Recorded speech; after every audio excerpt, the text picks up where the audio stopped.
regular. Yeah. I can't eat it. Wow. Oh, you got somebody missed you? Tom, There's some wine Tom, over this is there. your opportunity to get on camera. Come on, Tom. Come on over. If you want wine. Tom's camera shy. Tom, Poke it. I don't know if those are the ones that you want.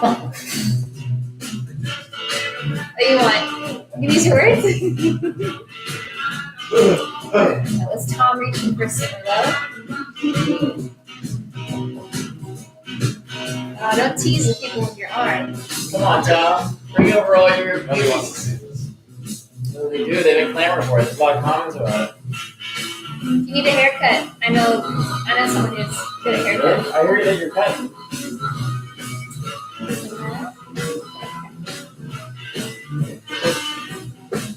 Bring me your cheers. So Midnight Ramblers, should we drive you around and listen to the stuff? He's listening, which I doubt he is.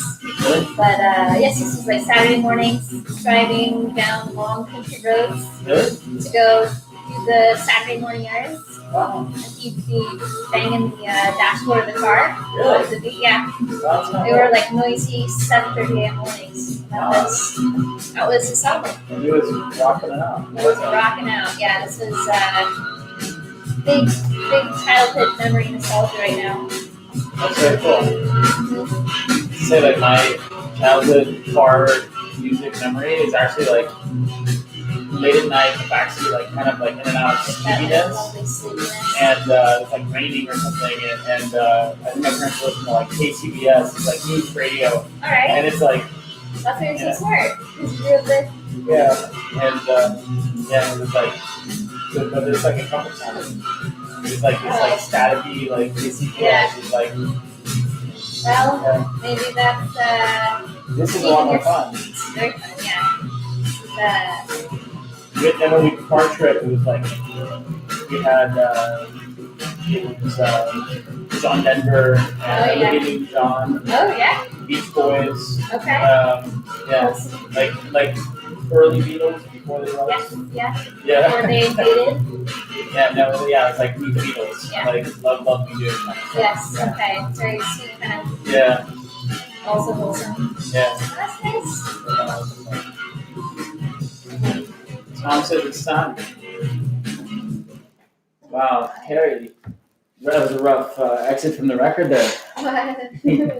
Carrie's going to tell us why she picked out Rolling Stone's Midnight Rambler. Well, my dad's watching, which there's a good chance he's not. That's all right.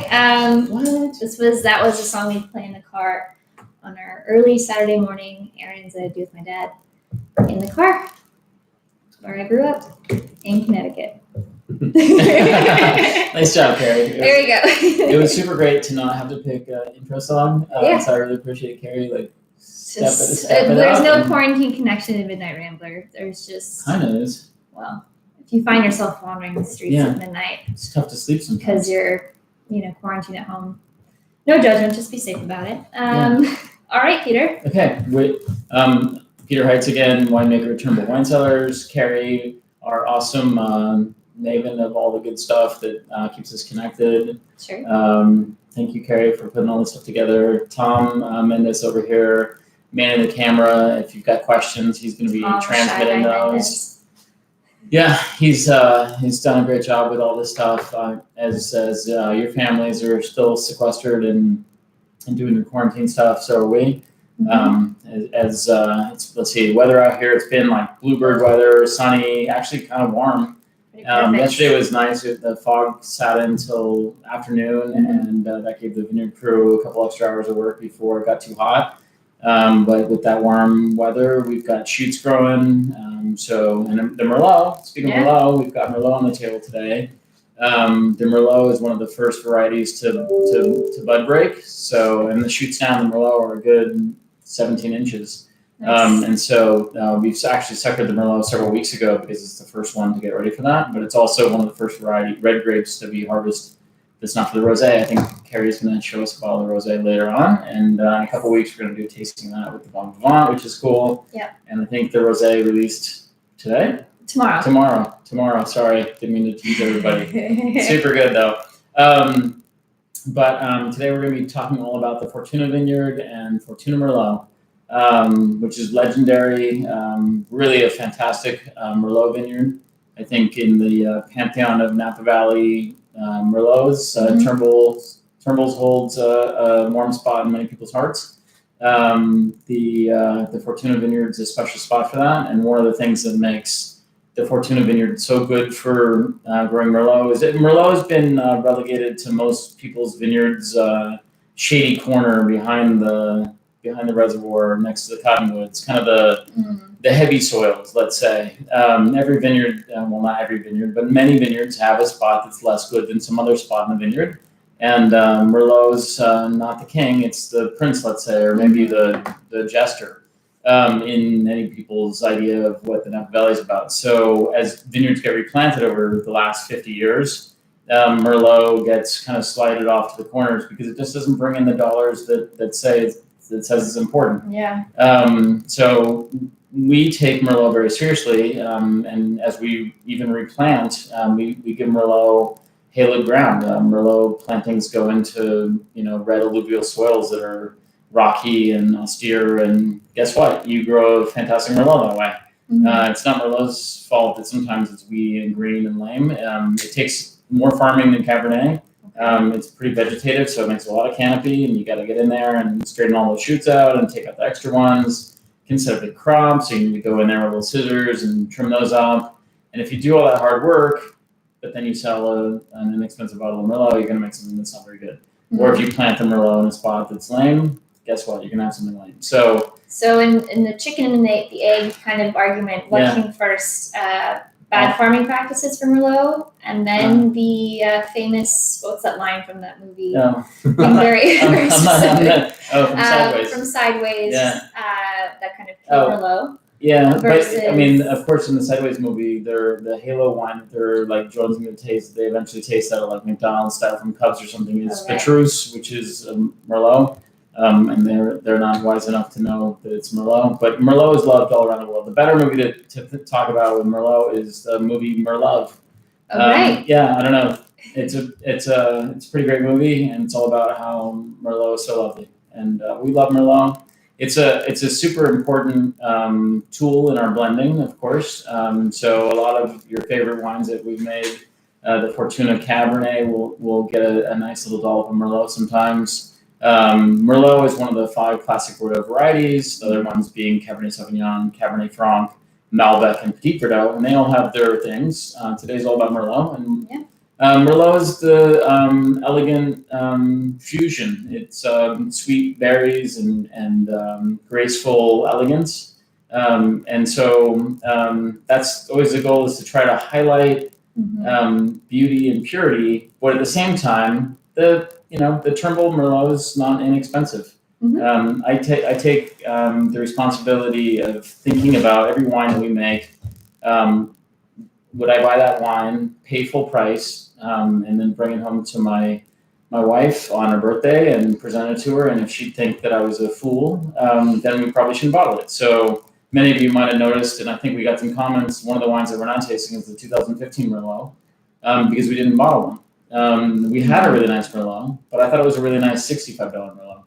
And the Turnbull Merlot is not $65. And so I didn't think that it rose to the bar. One of the things that we always do at Turnbull is make sure that our fans, that our friends, that our family of the winery, our members, the wine should always over-deliver. So if we're not making a wine that over-delivers, then we're failing our friends. And we don't want to do that, of course. So in that case, we had a nice Merlot. I didn't think it was up to the bar of the Merlot that we wanted to make. And so we declassified it. It was super lovely to blend with that Merlot because it was great as a blending tool. It had freshness and prettiness, but not the depth and power. I think the Turnbull Merlot is somewhat known as the Cab Lover's Merlot because it is a powerful Merlot. We're in Oakville. It's the warmest part of the Napa Valley. We get the hottest daytime temperatures, and you get a lot of opulence from that. So the nice thing is we do an exceptional farming job. We have incredible soils at the Fortuna vineyard. There's a block of Fortuna Merlot that goes back into the 70s. And then special, it has a real sense of place. So you have this like black tea tannin fruit tones that go through all these wines. We were fortunate enough to find several different vintages. We've got the 2007 here. You can see the old label design.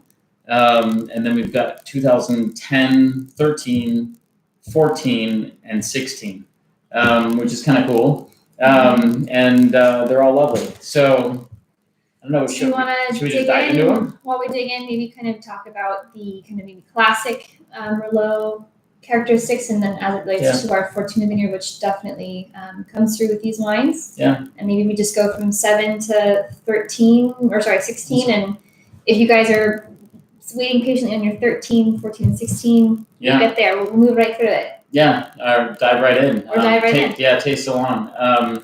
Many, I think in these other tastings, sometimes people have a bottle of Turnbull Merlot from one of these vintages. Maybe you have one of the other vintages we've made Merlot. I think the 15 vintage was the first time that we didn't make a Fortuna Merlot in my entire tenure. I started in 2007. I think there's an 8 and a 9 out there. I didn't have any bottles in the library. Tom says no. We didn't no, you might have made it, but I haven't seen those bottles in a long time. Yeah, I think we made them. I think the first vintage that I skipped on the Merlot was the 15. And then we, I think, also didn't make a 17. That's right. Yeah, we did make we made a Cab Franc 17. And 17, we have an awesome Cab Franc that's fantastic. Yeah. So you'll be excited about that. When that one comes out, it's one of my favorite wines of the vintage. And then 18, we're going to surprise you with something that we're not going to talk about yet because it's so exciting. And then 19, I've got a lovely Merlot from Fortuna. So, so that's exciting. We have some new blocks of Fortuna Merlot that have some vibrancy and athletic vigor, which is fun. Start off with the 2007 Merlot for us. If any of you were lucky enough to have a bottle of the 2007 Fortuna Merlot, it means that you've been part of our family for a long time. And if you are a wine club member, there's a chance that you probably have one or a combination of these bottles, because I'm pretty sure, right, Tom? A bottle of Merlot hits the shipment once a year. Fairly often. So as a member, you would have a bottle of Merlot show up. Many people enjoy the Merlot right away on shipping because it's the kind of easy going wine of the set, but it doesn't mean that it doesn't hold up great. I don't know, before Carrie showed up with Midnight Rambler, the intro song I was going to go with, or maybe the exit song I was thinking about, was Heart of Gold by Neil Young. Oh. And because I think that the Merlot has kind of a Heart of Gold aspect to it. It's Carrie asked me to talk a little bit about like what does Merlot do for us? What is the classic tasting principles of Merlot? And I think it's that just comfortable friend that's like always kind of never injects too much, just like kind of is available to listen to your woes, and actually these Merlot bottlings do that nicely too. If you're sequestered somewhere and you need somebody to like listen to your woes, a bottle of Merlot is not a bad way to go. The 7 has just these like gorgeous aromatics. This is, for Napa Valley to have created a 13-year-old Merlot at this point that's absolutely fruit forward and vivacious and jammy and rich and incredible. It's kind of amazing. It's really beautiful. But behind that opulence of this like little dollop of like crushed strawberries and like maybe like raspberry jam in the nose, there is like these great tertiary layers. Yep. Maybe some like it's like a little bottle bouquet of like just this subtlest like tobacco leaf. And there's like some if you like English breakfast or something like that as a tea, it's got this little it's got a little decaffeinated Earl Grey aspect to it. I was getting a little bit of chocolate. There's a little creamy chocolate. And maybe some like faint whispers of vanilla stick or. It's killer. Yeah, when I opened that bottle, I started with the 2007. So I opened these about 3 hours ago. Tasted through them so I could start kind of arranging my ideas about what we wanted to taste. what I talk about, and then I just stuck the corks back in. They haven't been decanted, but I opened them 3 hours ago, and then they've been sitting in our barrel room, which is right outside my office here. So they've been hanging out at 55 degrees. So they're pretty cool right now, but kind of perfect. Yeah. And that the 7 is when I opened that, I was like, this is incredible. I mean, it might be the wine of the set, but let's find out. This is the first one. Yeah. I guess, well, we can Best get one so far. We can get, it's the best one so far. We can get into the blend percentages later, but the 2007 is a pretty weird blend.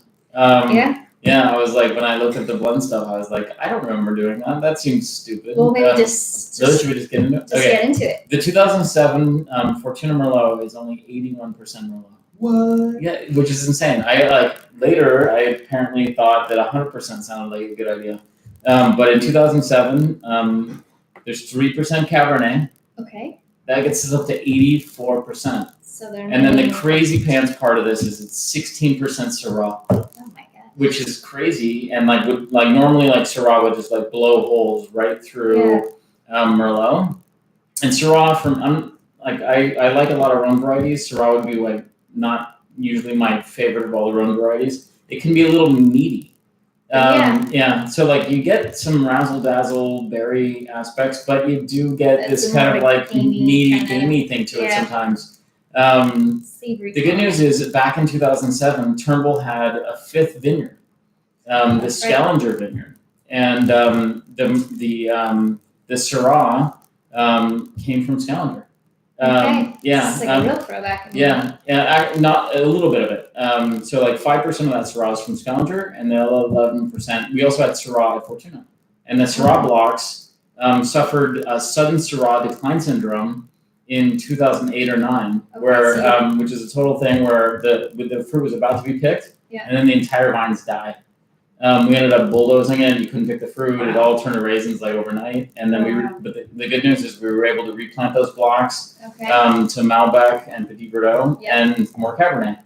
And the Cabernet has been one of our best Cabernet blocks, and the Malbec and Petit Verdot are super important. So losing the Syrah over there wasn't that big a deal.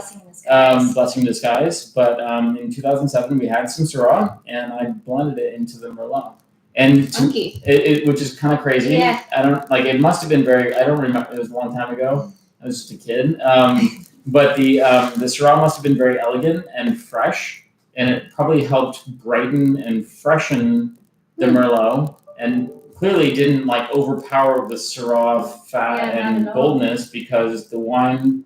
When I taste that wine, I'm like, it's 100% Merlot. It's gorgeous. Yeah, it's gorgeous. Yeah. There's no Syrah impact. I almost think that the note's wrong, but that is what I found in the computer. So, although at the time, Turnbull also made another Merlot that was not vineyard designated. Oh. That was out in the world. If you went to your bottle shop, you could find a bottle of Turnbull Merlot that was like $35 or $40, and that one on the tech sheet for that wine says it was 100% Merlot. So I don't have any bottles of that around, so I have no idea. But I made them both. I don't remember. But this one is spectacular. Cool. So how does that blend compare to the 20? Well, the 2010 is up next. And 2010, I stuck in those low 80s on the Merlot. So the 2010 Fortuna Merlot, 82% Merlot. There's no Syrah here. The Syrah was dead by then. And it's 15% Cab and 3% Malbec. Okay. So a pretty strong blend of Cab and Malbec coming in on the Merlot. And the 10 vintage was a riper vintage than the 7 vintage, and I think that comes through a little bit here, but also the Cabernet and the Malbec, I think, are a little bit more dominant in their voice. Yeah. It also is aromatically stunning. It has this kind of it's a riper wine, as 2010 did show. The berry tones from like raspberry jam and like crushed fresh strawberries have like gone here, and it's a little bit more. Those raspberries became boysenberries, and the strawberries became like slightly underripe blackberries. So a lot more blue fruits with this one. Yeah, so if you like bring all the knobs up a little bit, you've got this wine, and the spice notes go from kind of these very subtle like vanilla and the tea aspect in the 7s like really prevalent, and in 10 I would say the spice notes go more like Christmas cookies. Mhm. There's more. Nutmeg. Tom, are you laughing about Spice. it? Tom loves Christmas cookies. I'm gonna bring him a box. He's a big Christmas cookie guy. So if you want to move your membership up a level, just send the Christmas cookies in, and Tom will take care of you. We have questions. When do you want to start some questions? Let's go. Gary Rawl wants to know Hey, the Gary. 2015 vintage, the fruit that you didn't use. Did you guys sell any of this? Sell any of the fruit, or is it all just? We do sell some Merlot fruit.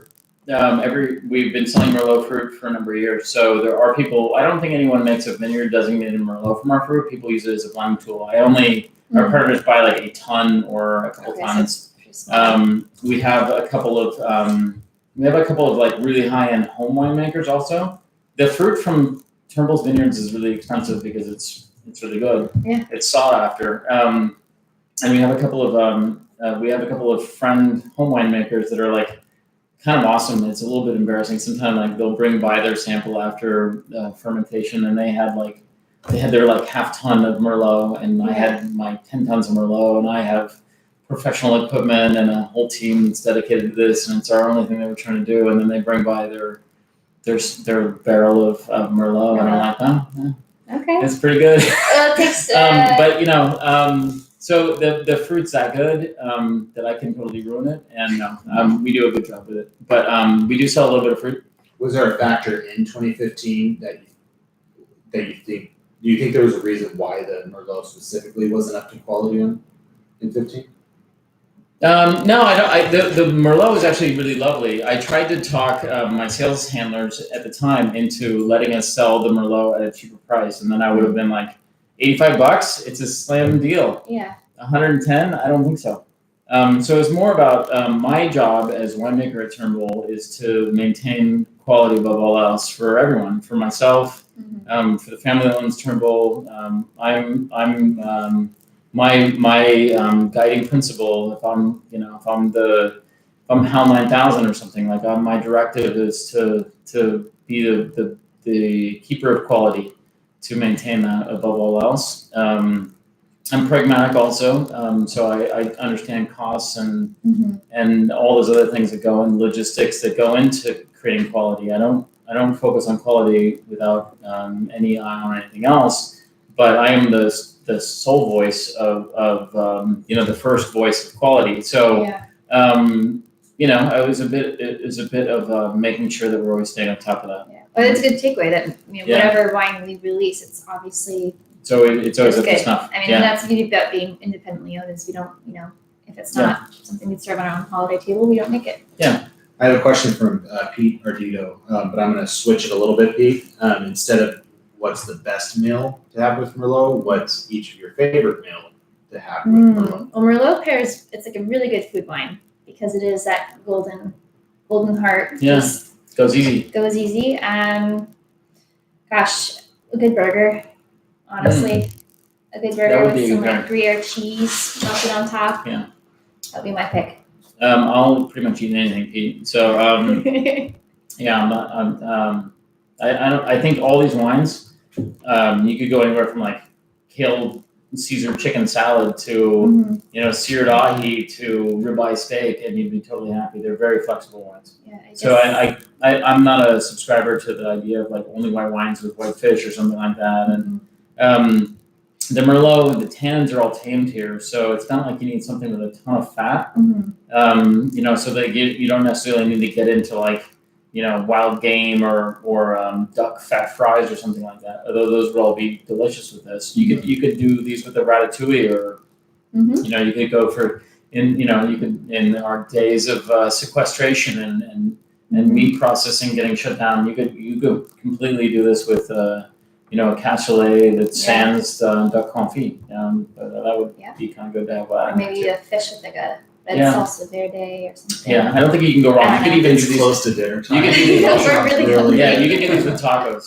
To be honest, these could be. These are eminently enjoyable. They've held up great, and there's some fresh stuff to get to here too. Yeah. Does Leo ever make it in? Leopoldina has a new block of Merlot at Dana asked that question. It sounds like a setup. It's a setup. So we do have a block of Merlot at Leopoldina. I'd have to look in when we planted it. It's now like fully functional and killer. I think it's maybe 10 years old. But the Leopoldina didn't have any Merlot before we planted that. And so we haven't bottled the Leopoldina Merlot on its own. The 2019 barrels of Merlot, I purposely made really 3 different styles of Merlot. So we have 2 different blocks. We have 3 blocks of Merlot at Fortuna. One of them is not in fruit right now. It's just been replanted. It's going to be the future best hero block of Merlot at Fortuna, but it's just been replanted. We'll have first fruit off that in 2022. We've got our oldest block of Merlot there, block 41. That's kind of the stalwart that's like made these wines. Maybe the 7 and the 10 probably had block 61 that has been pulled out and replanted to Merlot. And the 13, 14, and 16 are relying heavily on block 41, which is a little bit farther down the slope, a little less of the alluvial soil and a little more fluvial soil. And then we've got a brand new baby block that actually co-fermented with Cab Franc in 2019. And then we've got this block up at Leopoldina, block 43 up there. And the Leopoldina Merlot is completely different. I mean, it is a monster in terms of like dark inky color and power and texture. So I know what that was going to give me. So I went for the guns with that one.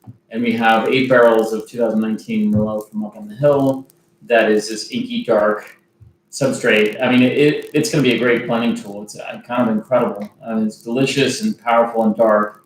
I might put just a pinch of it into. It goes against what I said last week with the what was that? We were tasting the Leo. Or no. The week 2 weeks ago we did a vertical of some vineyard. Of the 2015. The 2015. I don't know. And I was like, look, a vineyard designate should come from the vineyards.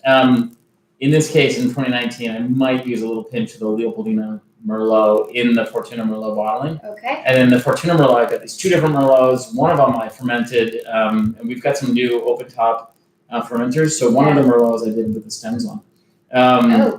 And so it's very restrained and linear. It has a lot of texture and structure and herbal tones from the stems. It's very high tone and bright acid. Really, really, really pretty. But is missing kind of some side weight. And then we've got our normal hero block 41. I destemmed it, fermented it in our normal fashion. It has a round dollop of like beautiful fruit. And then we've got the Leopoldina Merlot with this like dark tincture of like, little pixie dust. And so I've already played around with that blend, of course, and that looks compelling. I don't know. It's early. We have another year to go before we make that decision. But there's potential there. So should we get into the wines that we advertised for this tasting? Yeah. Can you show the old label a little bit? Lori Cook wanted to Sure. take a quick sheet. She remembers the turned head on the bowl. Yeah. Hey, Lori Cook. Thanks That is the turned head, Lori. That is the old label. I don't know if you can see, but. And then we've got we get into the 2013 Fortuna Merlot. And the 13 vintage was a magic vintage for us. And here it doesn't disappoint. 94% Merlot, 6% Cab Franc. So this is actually the only one of these 5 wines that has any Cab Franc in it at all. Yeah.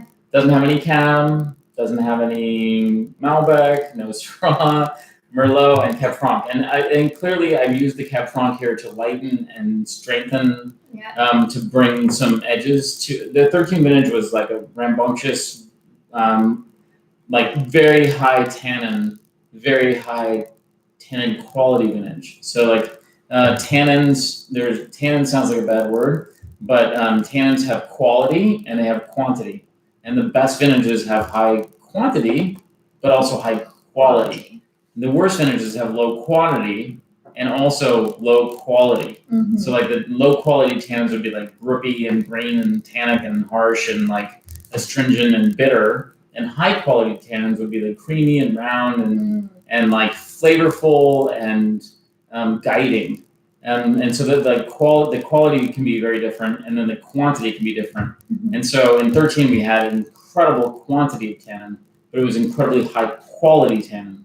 But even in the Merlot, like Merlot with like so much tannin could be kind of a lot of Merlot. So here I remember carving that back with a little bit of Cab Franc to bring back some beauty and freshness, because the Merlot was like so, wide shouldered. And aromatically, again, a total stunner. And the black tea tannin here, I think, is really like very forefront in the aromatics. There's so much, when you smell this wine, there's so much aromatics that it's almost like dense and heavy. You can kind of like dive. It's like diving into a dark, deep pool, like a black bottom pool or something off a high dive, and you can't really see how deep it is. It's a pretty hedonistic charm in the aromatics. Yeah, but there's a very subtle like rose, raspberry kind of just. Yeah, there's a little pop there. Yeah. It might be the Franc helping create some structure that like lifts some of that jammy fruit up and pops it. And it's very pretty, very seductive, and it definitely draws you in. There's some it's hedonistic, and the dark fruit, those raspberries that became boysenberries in 13, almost become more like red cassis. They're brighter than the 10, but creamier. And that's all. You can very much taste the vintage for me. It has it's like incredible in terms of the scale, structure. If anybody still has a 2013 Merlot, it has time ahead of it. I don't think we opened this like too late. It's also delicious right now.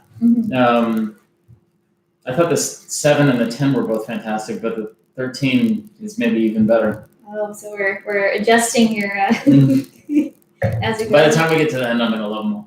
So hopefully you're loving them too. So that one's fun. And then the it's still just a bobcat. I mean, it's almost like it has been open for 3 hours. It has so much on it that is tight and brooding in the mid palate. Actually in my head I'm picturing the coronavirus, maybe because I've seen that picture so much on TV. But it almost has like it's like a mace ball that sits there, and it like is melting and becoming again and melting, and there's a lot going on, and it's exciting. And you're saying melting makes me think of cheese. Yeah. I'm thinking of what I would You're eat. thinking about that burger again. I'm thinking about a burger, really melty cheese. Let me know when you're done with that tapeworm. I'll take some of it. Okay? Thank you. We'll see after quarantine. And then we've got the 14 Fortuna Merlot, and the 14 and the 16 are both 100% Merlot. So I apparently manned up or got more intense about my selection, and maybe that's why maybe the 15 didn't happen, is that I've constrained myself more as a winemaker.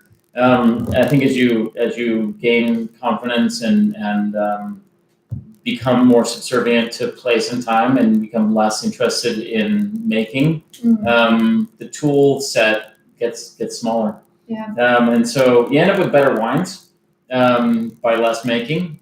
So the best thing I can do is have restraint in what I do. And I think in 14 and 16, we get to see into that, which is the wines are less constructed and they're more pure to the vineyard, which is really Turnbull has some of the world's best vineyards. Not for me to fix them, but to allow me to not have to do that. So finally figuring that out in my older age. Thanks for your patience with that. And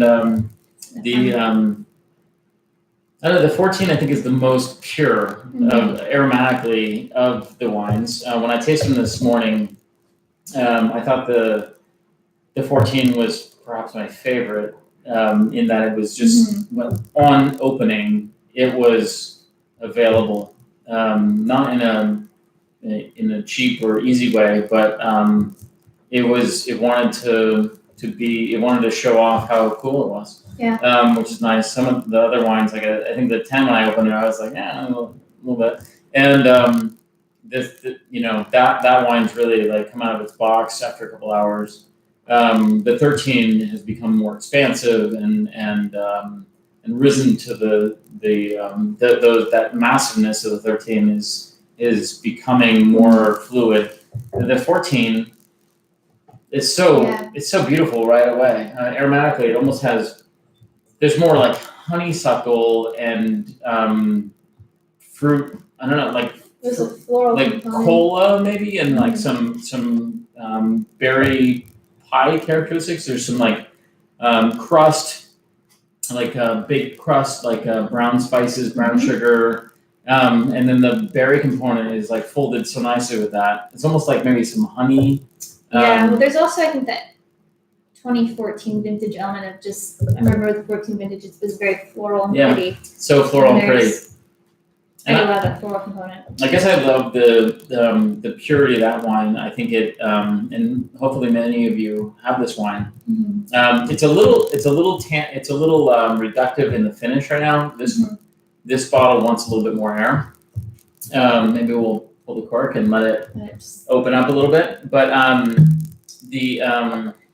this wine has freshness and verve, and it's very much alive. It's lifted and moving forward, and it's more like it has more velocity. Where the older wines, 7, 10, and 13, are more like settling in their way and widening and broadening.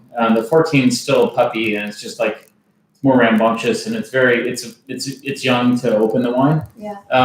But I think it's a great ride today, and it'll be killer. I think this wine's like on track to be like the 2007, which is a total winner. So 13 years later, so in another 7 years, I think we'll get to see what the 14 did, and it's exciting. So I'm gonna make sure I save a few bottles of that. So a few more questions to run through. Yeah. Do you believe that the blending of other varietals into the Merlot is unique in the Valley, or is that a fairly common thing people do? I would think that would be pretty common. Somewhat like Zinfandel is usually like 15% Petit Sirah. I would think that most winemakers are playing a heavier hand with blending against Merlot than you would with Cabernet Sauvignon. And it's also usually true, like for instance, for Turnbull, the 150 acres of vines that we only have, I'd have to look at the maps, but there's probably three acres of Merlot, maybe 4. So it's a fairly small percentage of what we farm. And then there's literally 4 blocks of Merlot. And so for me, that might be 4 ferments. Where in the Cabernet Sauvignon, we might have 100 different fermentations. And so and of the barrels of Cabernet Sauvignon, I might have 800 of them. And the barrels of Merlot, I mean, literally there's a stack of 8, and then there's 6 more, and then there's 2 puncheons. I mean, I can count them on 2 fingers. So, 2 hands. So the Merlot is it's a small set. I mean, when you look at these wines in 2016, we made 13 barrels of it. So in that, there's the range of like what's possible. I mean, it's like having, if you had 100 kids, you're probably, I mean, if your genetic stockpile is okay, you're gonna make an athlete, and you're gonna make a valedictorian, and you have a lot of opportunities to have different kids. And if you only had 3 kids, I'm not trying to encourage people to have a lot more kids, but I'm in this quarantine time. But if you only have a few kids, the chances of having a superhero kid is lower. And so when we only have a couple blocks of Merlot, it's quite oftentimes that you'd want to accelerate or elevate some of the elements of those kids by giving them tutoring, and in the case of Merlot, it might be like give it a little bit of Cabernet Sauvignon to give it a little bit more wings. So I would think that most Merlot bottlings from most wineries would be blended, and then I think that the restraint in the 14 and 16 of being 100% Merlot, is an artifact of a lot of like detailed work and trying to farm that perfectly, and then coax out of the fermentation different levels. So like in 19, I've made 3 different Merlots that are very different, and then later I can blend those together. I can take a third of each of 3 different Merlots and make the Merlot that I want to make without blending non-Merlot into it. it's a different idea about how to grow Merlot into success. Question on barrel regimen and the ratio of new oak and old oak from vintage to vintage. Is that pretty consistent with us? No, over time it's diminished. Sorry, my pocket's blowing up. I thought maybe somebody's texting me questions or something, but it's my teammates. Thank you, teammates. It's on you. Sorry about that. Yeah. So the question about oak percentage. When I arrived at Turnbull in 2007, Turnbull was about 40% new oak, about 40% second turn oak, and about 20% third turn oak. So the oak barrel, we were 100% French oak barrels, and the new barrel is a pretty persuasive barrel. You need quite a bit of wine in terms of not quantity, but boldness to mate up with the new oak barrel. And the second turn barrel is actually my preference. People like to think of like new oak as the best thing that's possible. And there are wineries that even prescribe to like 200% new oak by like filling their wine into a new barrel and then 6 months later putting that wine out of that barrel and putting it in another new barrel. And so that does happen. I don't think that's a good idea. If you have kind of lame vineyards, then you might want to do something like that to try to overcome that. It's a little bit like makeup on a pig. How good can a pig look? Not that pigs aren't cute, but if you have exceptional vineyards, then you don't need so much oak to do the work. The oak structures and can darken and bolden a wine, can create finish, structure, and length in a wine. So the use of appropriate cooperage is super important. We take that very, very seriously. But new doesn't equal better all the time. That in my experience, the best use is the second use. A little bit like a second use of a tea bag. The first time you use a tea bag, if you don't take it out at the right time, you can over extract, have a wine or have your tea be too strong, too tannic. And you could use a tea bag a second time, and you could leave the tea bag in the water while you enjoy the tea. And you have a long window of time to evaluate how that tea is without over extracting. And so the second use of the barrel, it's pretty flexible for many different wines. A big, powerful wine or a slighter wine that's prettier. So I prefer the second use. The only way to get a clean second use barrel, of course, is to buy a new one. And so actually our less expensive Napa Valley Cabernet that's out in the world, that actually probably has our highest percentage of new oak in it. In that I'm somewhat using the vineyard blocks that tend to make wine that go into that blend, and that need a little bit more help from the barrel. They tend to see more new oak. That blend is helped by that, and the benefit to the other blends is that I get a nice assortment of second turn barrels. Merlot is a wine that I don't want to put a lot of oak on. I would say that these wines probably see 10% new oak, maybe, and probably 50% second turn oak, and maybe 40% third turn oak. And I don't think that's changed so much. If anything, we've diminished the amount of both first turn and third or fourth turn oak in the Merlot. I'd say we've like honed in on second turn oak as the perfect spot for the Merlot. So occasionally we'll put a new barrel in just to see if that is something that's good. And like the more powerful Leopoldina Merlot from 2019, there's a couple of new oak barrels in that because it's a big, powerful wine. Whereas the whole cluster fermented Fortuna Merlot from 2019, no new barrels in that because I don't want to overshadow or overcome the stem tannin texture that's in that one. So it depends on the wine.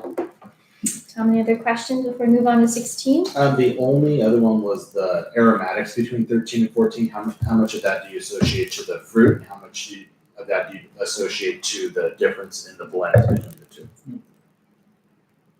It's kind of interesting. So the 13 is more opulent and ripe. It's more all about primary fruit, and the 14 actually smells more like it has the Franc in it. If you gave me these two wines and you asked me which one has 6% Franc in, the I would absolutely 100% of the time tell you it was the 2014. So going reverse on the actual. Yeah, the 13 was the one that had 6% Cab Franc, but it's from a more opulent vintage. Right. And the 14 is a wine that has 0% Cabernet Franc, but is from a very feminine vintage, and a more herbal vintage, if you will. And the 14 is the one that comes across as having some sage and some herbal notes to it. Kind of a classic Merlot vintage, really. So that's kind of fascinating. But I would say that the wines reflect the vintage more than the blend. That the blend is subservient to the vintage. And then versus age. Okay, is that big? Never mind. Yeah, I mean, the 13 has the generosity and oomph of 13, just this like complete killer instinct. And the 14 is just so pretty, and it is kind of the classic Merlot. And when I opened the bottles initially, it was my favorite, and it might be again.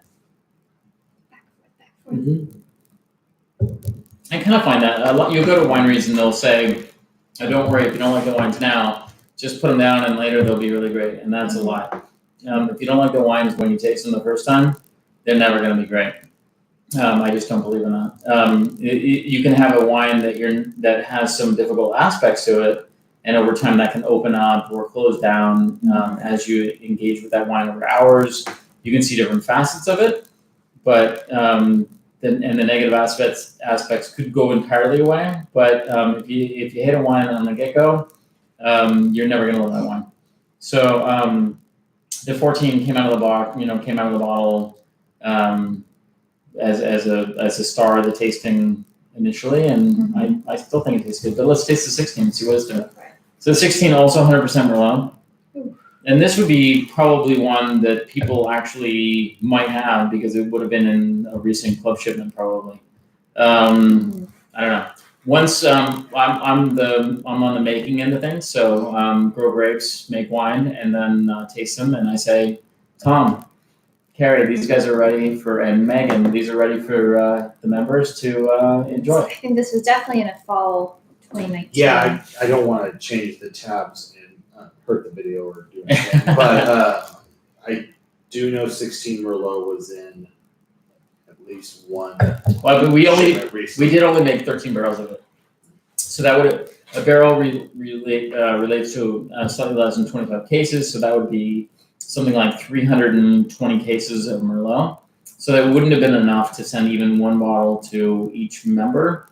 So possibly the people who choose red only in their orders may have received a Merlot, maybe. But then missed out on just. Correct. We rotate two things. So some of you might have the 16 Merlot, and if you don't have it, is there any left? Sometimes we also rotate, so one club will get it, and then 6 months later the other club will get it, and the previous club will get something different. We do the rotations. So could be some coming. We definitely have 16 Merlot left. I don't know that it's a lot, but I know we have a handful of cases. But aromatically, it's definitely youthful. So here the integration between the barrel and the fruit is still, you can detect a clear break between the two pieces. So I would say that this wine's, if you have this wine, although it's totally enjoyable and delicious, it's not. This is the least ready of all these wines, as you would expect. 2017 has been hanging out for 13 years, getting ready from when the fruit was born, and the 16 is just the kid on the block. So it's this is like it's like a freshman sophomore. It's like a freshman or sophomore in high school or something. It's like you're beginning to appreciate your child or your niece or nephew's personality. They have some. They're becoming their own person. They have personality and drive.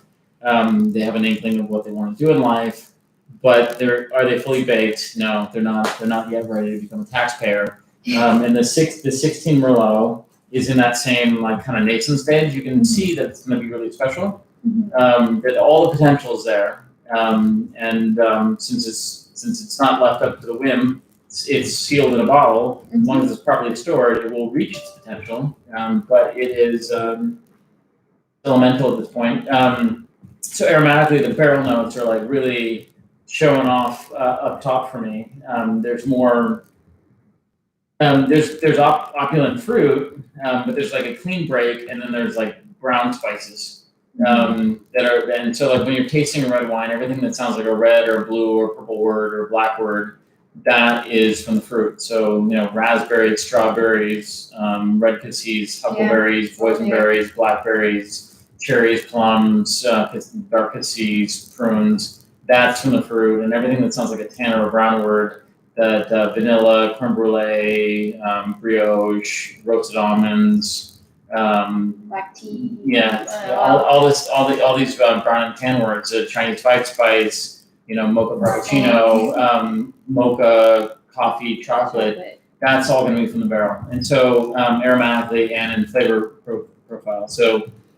The best time when you taste wines, obviously, like as a maker, I don't try to dive into it and dissect the wine. I'd be looking at a chef and going to a restaurant, you'd never enjoy it. Or a movie critic, or a movie maker, you'd never go to a movie and dissect somebody else's work and try to see how they did it. You'd lose some of the enjoyment. But here it's in a stage where I can see that break point. And so it's kind of interesting to see how youthful it is. And so there's there's like a teaspoon of baking chocolate, and there's some cinnamon stick and some blanched almonds, and then there's a generous heaping of fruit. There's plums, boysenberries, and dusty blackberries. It's really interesting to go back to the 2007. Yeah.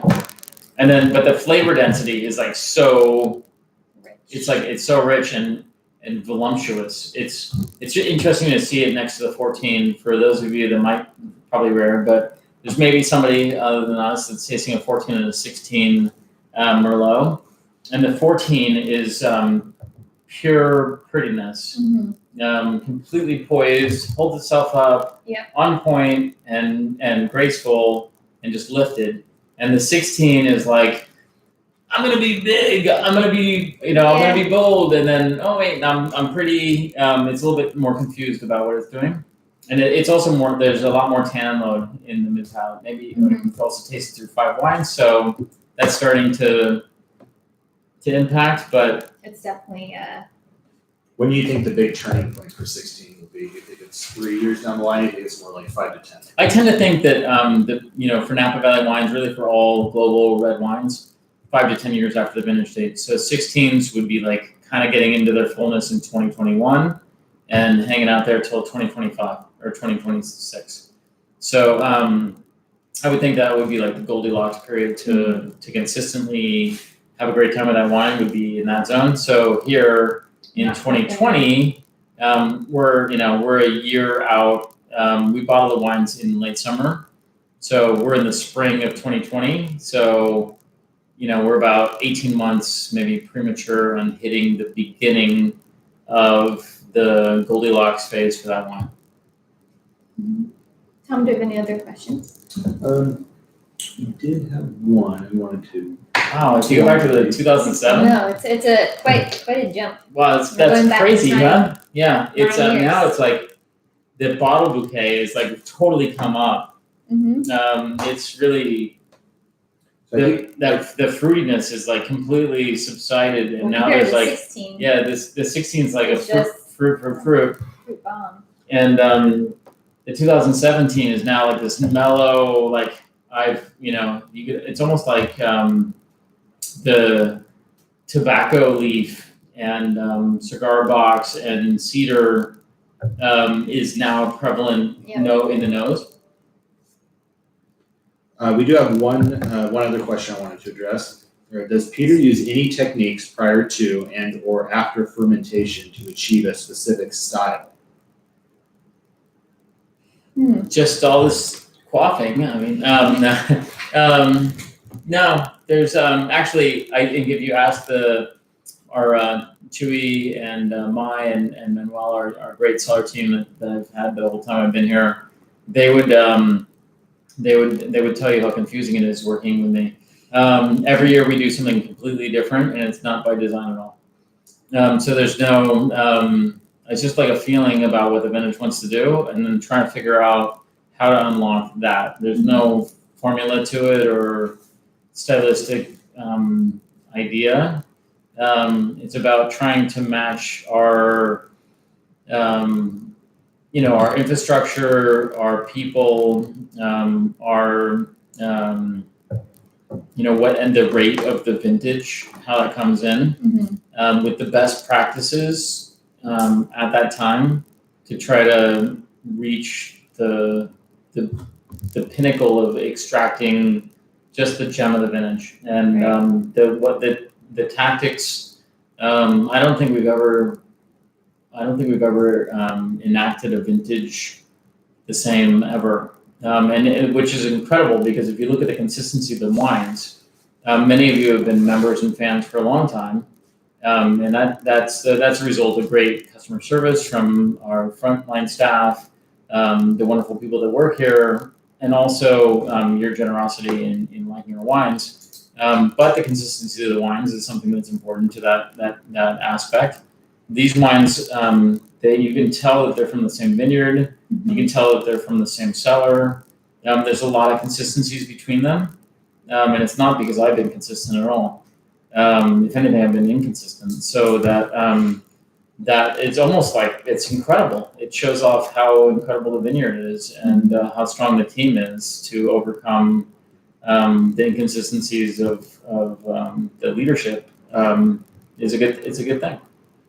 John was wondering about the 2016, maybe in the future, in 3 years, what it's going to be like, or maybe comparing it to, could you compare the 16 to what you think one of the other vintages are that it might become? Is it going to become more like the 7, 10, 13? What do you think? Great question, John. Thank you. And it has the fruit opulence of the 10 without use of any Malbec or Cab. It's cool. I would say that those are the most similar to me. The 16 is prettier and has more like red lift, and the 10 has more downward power. But they're both very like fruit powerful. Whereas I think the 13 special, I like the Cab Franc actually there. I think it's taking the 13 vintage, which is a blockbuster vintage, and bringing structure and length to that wine and some lift. So I think the 13 is showing off really well right now. I think if you have a 13, that would be one that you could enjoy now, but also for another 5 years. The 14 is so pretty. I mean, now it actually, the herbal, like kind of roasted sage is going a little bit, there's a little bit more. I don't mean this in a bad way at all. I'm a big fan of like serrano peppers or padrones, but there's like a little like peppery green note to it that is pretty engaging. And it's really fun to get to try. For those of you that have multiple wines open, whether they're Turnbull Merlots or a World of Wines apart, you could be drinking a Grenache from the Rhone and a Pinot from Oregon, and just to compare the difference and the beauty of great wines from different places at the same time is kind of fun, and it does help highlight the differences amongst them. So this is the first time I've ever tasted a flight of Fortuna Merlot. I've never done that before, it's kind of amazing to see what's going on with the wines. They're great. I get it, my guess would be the 16 would be closest to the 10. A little bit prettier and more focused, probably a better wine than the 10. And so I think that's a win. Gotta wait a while. Your style of winemaking compared to pre-2007 here at Turnbull, that's one of the questions, is what would you say the biggest difference is? Yeah, I'm the third winemaker in Turnbull's history. Turnbull, founded by William Turnbull and Robert Johnson back in the day. I don't know if the first vintage or second vintage, they brought Kristen Belair on. And so she was, in my mind, she's the founding winemaker, though maybe Robert and William made the wines themselves the first year or 3. I'm not sure. But Kristen Belair has now been over at Honig for 20 years. She made all the the Johnson Turnbull wines, in my mind. Not a historian in the winery, having only arrived in 2007, but yeah, those wines are really special. They only came from this property. They all have a marked eucalyptus menthol note from the eucalyptus trees over here. Kind of poor man's Heights' Martha's Vineyard. I think they're special wines that have held up. It's a whole different vernacular. You can't really compare them. It's like comparing, Will Chamberlain against Michael Jordan. Like, who's better? I don't know. We've never seen them play against each other. So, but I think that those wines are crafted at time and place and special. I'm not sure exactly. My predecessor was a guy named John Inglesgerger, who's a great guy. Word on the street is he's the nicest winemaker in the Napa Valley. Nicer than you? Nicer than me, yeah. I'm probably come across as a sarcastic ass, but he's has a reputation as being a really nice guy. I've met him a couple times, and he's a really nice guy. He and his wife, or he and his partner Julie Johnson, I think, have a winery called Tres Sabores, and they do a great job with those wines, and I think John consults around. John made the wines in between Kristen and my arrival in 2007. He was very, he had a style that was different than mine. His constraints of the facility were different. I think he'd wanted to get more tanks and have more capacity and some new hardware to enact the wines that he was making. And he was making about twice as much wine as I'm making. I have twice as much equipment, and I have half as much wine to make. So wouldn't be fair to say that I do a better job. The wines are better and completely respectful of place and time. Part of that's because the family that owns Turnbull has invested heavily in allowing for the infrastructure that allows that to happen. But I find that the wines that were made during the period of time between Kristen and myself to be more technical in nature and less reflective of place and time. But I think that's mostly an infrastructural issue, or maybe the market at the time only allowed for that. It probably has more to do not so much with the winemaker, just like in any field. Many of you do something, I hope. I suspect you've been all very successful in all the different things that you do. And there's constraints in what we do, and we work within those constraints. And unconstrained, you can do your best work. And when you have constraints, the work can become muddled or less wholesome. So being largely unconstrained, I'm set free to allow the vineyards and a place and time to roll forth. Yeah. So I would say that when I arrived at Turnbull in 2007, I think we were selling 2004 or 5 or 6 wines. And I failed to take that into account when I took the job.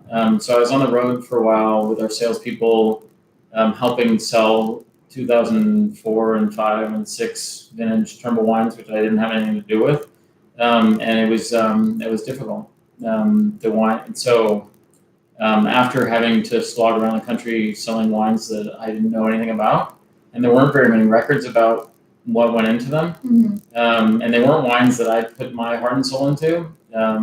It took a while. I still don't frequently go back to the wines from that era and enjoy them because both I don't have any in my cellar, and it was a little bit of a difficult time selling wines that I didn't have a personal connection with. So I prefer the wines that I've made, as of course, the work that you've done, you prefer it over somebody else's work. I think that's human nature.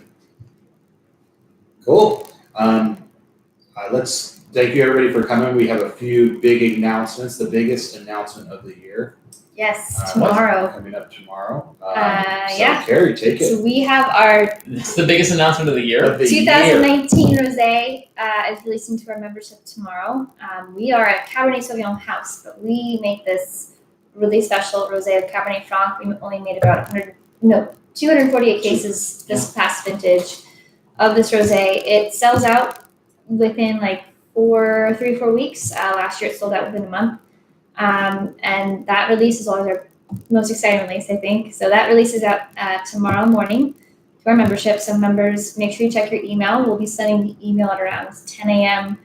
our time, Pacific time. But last year was capped at a case of member or something. The last year we capped it. This year it's first come, first serve. Wow. We So we're trying to help people sequester it safely. It's kind of like It's a member-only selection, just like it's been last year as well. But what we don't want to do is stop members from getting the wine they want before summer. Right. So we're giving And them the opportunity at least for a day or two to get as much as they want. It's a tough enough time as it is. Wait, so the first person can like literally come in and buy 200 cases and be like, peace out, I'm good for the year? Okay, I guess we're capping it. If one person single-handedly bought 248 cases. That's That would only really- a case a day, people. Come on. No, it's a super great wine. It's a really special wine. It's really a single vineyard, Fortuna vineyard Cabernet Franc. It is, yeah. And we've done early picking, so it's fruit to bottle. It's got this gorgeous kind of light Yeah. color. I And think- it's just I thought the 2018 rosé was our best ever, and then when I was making this, I was like, yeah, I think the 2018 is the best ever. Yeah. And now that I've had a recent bottle of this, it's come back from the bottling, which was like 2 months 2 ago. months ago. And it's fully ready, and it destroys the 2018. So it's very exciting. Yes, so You that's- don't want to miss it. Releasing tomorrow. So like I said, members, check your emails. We will have people here to answer any phone calls. You can always reply to those emails. It goes right back to me and Tom. So if you have any questions or concerns, please let us know. But that's going out tomorrow at around 10 a.m. our time Pacific. So if you're East Coast, 1 p.m. I can't do math. 1 p.m. Right? 1 p.m. Eastern. 2 a.m. Pacific. I'm not good at math. That's why they don't. Wait, you grew up on the East Coast. You should Yeah, like have I this should whole know. East Coast I time thing should, down. yeah. There's Lori wants to know about the wine. Lori, you order the wine. Don't worry about it. Yes, you order the wine. It'll be on the website. She wants to know about the wine. I just ordered. Just order it. It's you will see in tomorrow's email, Peter. We do a tasting before we obviously release any of these wines. We make the tasting notes, and Peter put it very nicely, and you'll see it in tomorrow's email. What? It's effortlessly crisp. I can't remember. Apparently, when Carrie and I tasted the wine, I apparently, and I don't remember it, but I wouldn't have written it down. Yeah. Carrie wrote down that I said it makes you want to hug your winemaker. Hug your or something. winemaker. I thought it sounded a little like hashtag. But he also too, did or say it is this wine sparks joy, and I capitalized the word joy and put 4 exclamation points. So Yeah. it sparks joy. It makes you want to hug your winemaker. It's really good. Yeah. It's definitely it's going to quench that kind of summer kind of craving of something crisp and with some nice kind of watermelon, strawberry. Pretty great. Can I? tones. So If 10 you live in 10 a.m. Napa, if you live close by, I will deliver it tomorrow. Can you deliver it to my Release office? day. You're in Kelso. You're really far. No, right here. You can just. Oh, sure. I'll deliver it. Yeah. Okay. So that's I'll tomorrow. get my case order. Can I do we- that today, or do I have to wait till tomorrow at 10? Inventories today, so Ah. yeah. So that's tomorrow. Next week on May 7th, so next Thursday, we are doing a really cool new live tasting experience in collaboration with our friends at Goose and Gander, which is kind of a classic Napa Valley restaurant out So here. excited. We're really excited. So it's going to be, I think, how to say this nicely? We're going to see what happens. Peter and Chef Nick Jones at the restaurant will be making their classic Goose and Gander burger, which is probably why I've been thinking Are we about doing this. that at Goose and Gander? At Goose and Gander in their kitchen. Wow. And while Nick's kind of teaching everyone how to make their famous burger, Peter's I'll going to maybe be tasting and maybe helping him. I don't know. Really? I think might I'll have just pretty some much be plans. drinking. Peter will be tasting our 2016 Do I get Local this- Reserve. We're very excited because we've, the family, and don't take this badly, but we've like gone around the entire Napa Valley and tasted as many burgers as we can. Elijah, my son, and I have taken this very seriously. Yeah. And year after year, There's a the lot Goose of and Gander burgers. burger is number one. It was one of the Um, first burgers I had when I moved down Yeah. here. I love burgers, and this is Yeah, it's a great burger. It's kind of crazy because Yes. it's a bummer because the rest of the menu is so amazing, but it's hard to not order the burger because Yes. it's such a tremendous There's burger. gonna be food served for for the camera the people. help, right? No. no. But is it right that we're gonna get the recipe for Nick's So burger? yes, so Nick, the chef, put together a recipe for the burger. Everyone who subscribes to our mailing list is getting an email later tonight with that recipe that they can download. They say that part of the secret behind their burger is just a lot of love and work. Yes, a lot of love and the ingredients that they source locally here. But they do have their own amazing garden. Shout out to Shelly. Yes. She grows amazing stuff, and that's next week. So everyone's getting an email tonight with the recipe that you can download directly to your computer, print it out, prepare your weekly, if you're doing weekly grocery lists, your weekly grocery list, maybe order your wine ahead of time. Brioche buns. Brioche buns is a secret, yes. And so that's next week, again, 4 p.m. Pacific time, so 7 p.m. Eastern time, because I can do the math like that. So that's next week. The rest of our May virtual tastings is listed on our website on our events page under an article called May Virtual Tastings Calendar. So for the rest of the tastings this month, we will have those listed there.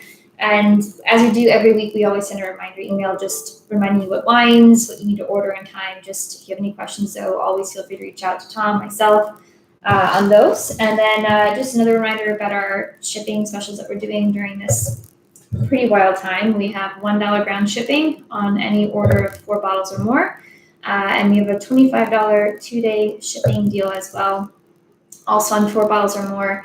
With the warmer weather kind of coming around, it gets increasingly more challenging to ship your wine safely. So we recommend that $25 2-day option, as well as you'll see on our website we do list temperature controlled ground shipping.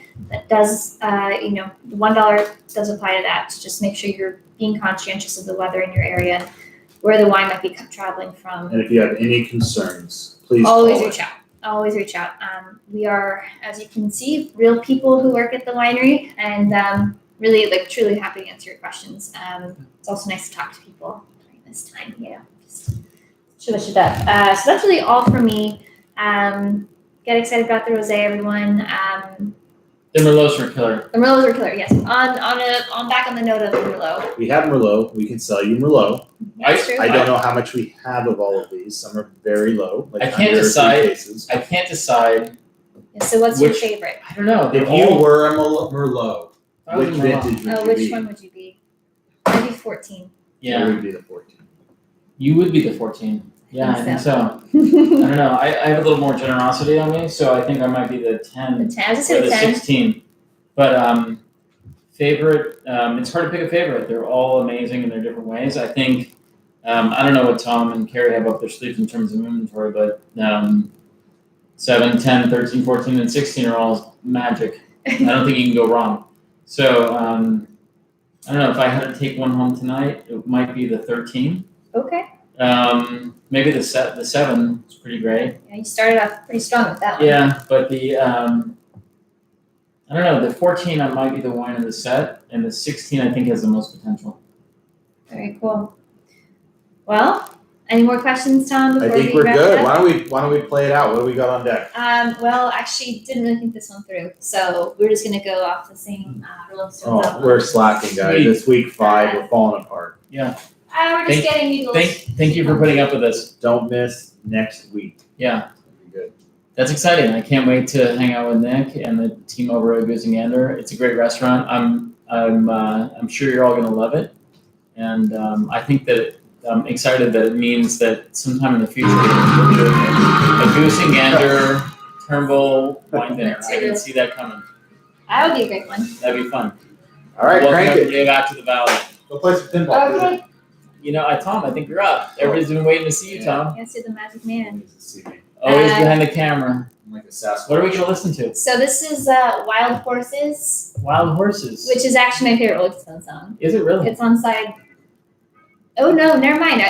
Give Me Shelter. This is going to be Give Me Shelter? That actually is very appropriate yes. for Shelter in Place. Yes, I think you got to turn it up. Okay, so this is Give Me Shelter. Very fun fact of the song. The woman who sings it very high, she was 9 months pregnant, and they called from the middle of the night because they needed someone to sing that very really? up.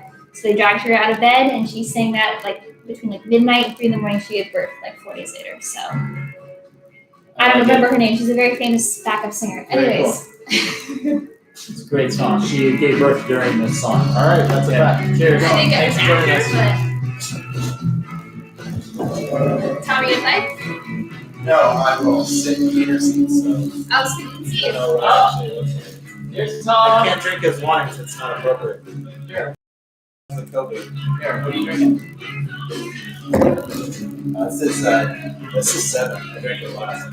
Okay.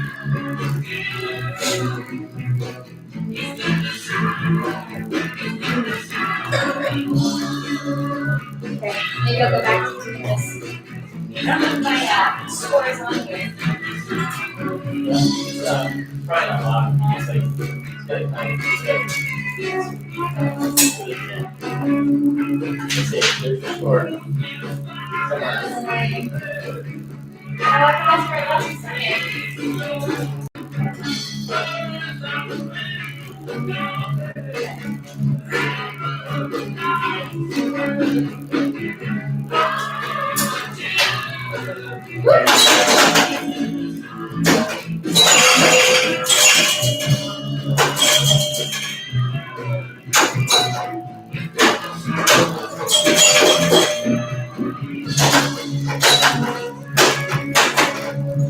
Jake says I have to ask you guys something very important. He visited with